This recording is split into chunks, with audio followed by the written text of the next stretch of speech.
अब यह नया क्वेश्चन, निम्नलिखित कथनों पर विचार कीजिए। पृथ्वी का वायुमंडल गर्म होता है क्योंकि यह पृथ्वी की सतह से ऊष्मा को अवशोषित करता है।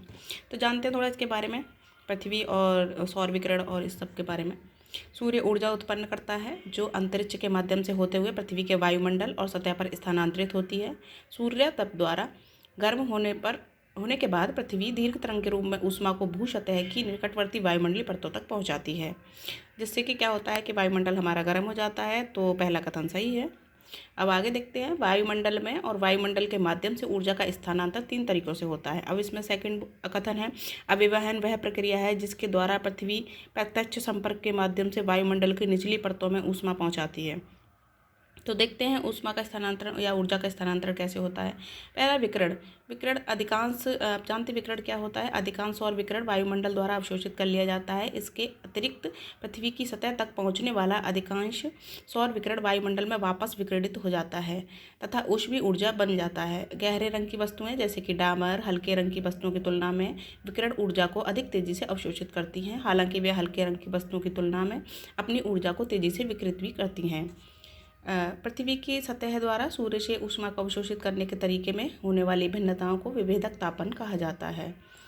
अब दूसरा है चालन, कंडक्शन बोलते हैं जिसको। पृथ्वी के संपर्क में आने वाली वायु धीरे धीरे गर्म हो जाती है। इसी प्रकार निचली परतों के संपर्क में आने वाली वायुमंडल की ऊपरी परतें भी गर्म हो जाती हैं। इस प्रक्रिया को चालन कहा जाता है। अब जो इसमें दिया है अभिमन्य की वह प्रक्रिया जो पृथ्वी के प्रत्यक्ष संपर्क के माध्यम से वायुमंडल की निचली परतों में ऊष्मा पहुँचाती है। तो यह अभिवहन के माध्यम से ना होकर चालन के माध्यम से होता है। चालन तभी होता है जब असमान ताप वाले दो पिंड एक दूसरे के संपर्क में आते हैं। गर्म पिंड से ठंडे पिंड की ओर ऊर्जा का प्रवाह चलता है। ऊर्जा का स्थानांतर तब तक होता रहता है जब तक कि दोनों पिंडों का तापमान एक समान नहीं हो जाता अथवा उनसे आपस में संपर्क नहीं टूट जाता। वायुमंडल की निचली परतों को गर्म करने में चालन महत्वपूर्ण होता है। अब तीसरा जानते हैं क्या है, संवहन।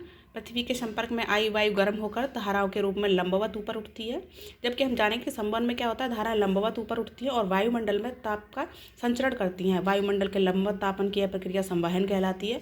और वहीं ऊर्जा के स्थानांतरण का यह प्रकार केवल क्षोमंडल तक सीमित रहता है। और जब वायु का क्षैतिज संचलन होता है तो उस प्रकार से होने वाले ताप का स्थानांतरण अभिवहन कहलाता है। क्या है कि संवहन लंबवत होता है और जो क्षैतिज संचलन होता है वो अभिवहन कहलाता है। लंबवत संचलन की अपेक्षा वायु का क्षैतिज संचलन सापेक्षिक रूप से अधिक महत्वपूर्ण होता है, यानी कि अभिवहन अधिक महत्वपूर्ण होता है। मध्य अक्षांशों में दैनिक मौसम में आने वाली भिन्नताएं केवल अभिवहन के कारण होती हैं। उष्णकटिबंधीय प्रदेशों में विशेषतः भारत के उत्तरी भाग में गर्मियों में चलने वाले स्थानीय पवन लू इसी अभिवहन का परिणाम है। तो इसका उत्तर हो जाएगा ए, केवल एक सही है।